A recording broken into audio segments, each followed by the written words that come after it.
இன்னைக்கு என்ன செய்ய போறேன்னா பார்த்தீங்களா, பச்சை பயிறு வந்து நான் முளை கட்டி வச்சிருக்கேன். நல்லா எப்படி பாருங்க, நல்லா முளை இதாயிடுச்சு. நான் அப்படியே தாளிச்சு சாப்பிட போறேன். இது பச்சையா கூட சாப்பிடலாம்.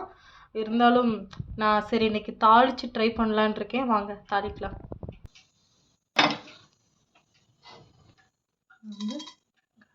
கட் பண்ணிட்டு பச்சை மிளகாய் போட்டுக்கலாம். நல்லா வதக்கிக்கணும். ஆளுக்கு தேவையான அளவு போட்டுக்கலாம். நம்ம இந்த பச்சை பயிரை வந்து கொட்டிக்கலாம், மிக்ஸ் பண்ணிக்கலாம் வெங்காயத்தோட.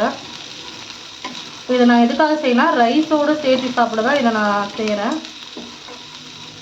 பொரியல் மாதிரி சாப்பிட்லாம் அப்படின்னு சொல்லிட்டு. அதனால் தான் வெங்காயம் நிறையா அதிகமாக போட்டிருக்கேன்.